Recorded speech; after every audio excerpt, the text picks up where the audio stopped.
ఎన్నికపై fight, కడపలో political heat. Kadapa mayor ఎన్నిక notification పై political fight నడుస్తోంది.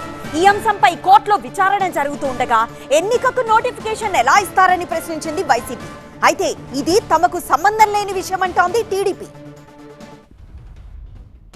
కడప మేయర్ ఎన్నికకు నోటిఫికేషన్ ఇవ్వడం అప్రజాస్వామికమన్నారు మాజీ మేయర్ సురేష్ బాబు. దీనిపై న్యాయ పోరాటం చేస్తామన్నారు. అనర్హత వేటు వేసిన అంశం కోర్టులో ఉండగా నోటిఫికేషన్ ఎలా ఇస్తారని ప్రశ్నించారు. కూటమి ప్రభుత్వం కక్షపూరిత రాజకీయాలకు తెరలేపిందన్నారు. నా మేయర్ అనే పదవి, నా దాని మీద పదవి మీద ఒక పక్క కోర్టులో ఉన్నా కూడా నోటిఫికేషన్ ఇచ్చినారంటే ఆలోచన చేయాలి. హైకోర్టులో వాళ్ళు కౌంటర్ వేయాల్సిన దాఖలు ఉన్నా కానీ కౌంటర్ కూడా వేయలేదంటే ఇప్పుడు 3 నెలలు అవుతుంది.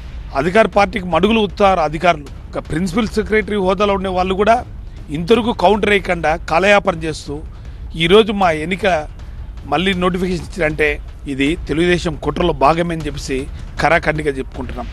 కడప మేయర్ ఎన్నికల విషయంలో టీడీపీ జోక్యం చేసుకోదన్నారు టీడీపీ నేత శ్రీనివాసరెడ్డి.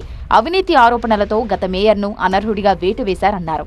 మేయర్ ఎన్నికకు టీడీపీ దూరంగా ఉంటుందని, ఇది తమకు సంబంధం లేని విషయమని అన్నారు. కడప మేయర్ స్థానం ఒక అవినీతి చేసి అవినీతిలో కూరుకుపోయి చట్టపరంగా తొలగించబడి సురేష్ బాబు అనే వ్యక్తిని ఈరోజు ఆ మేయర్ స్థానం ఖాళీ అయితే దానికి ఎన్నిక జరుగుతోంది.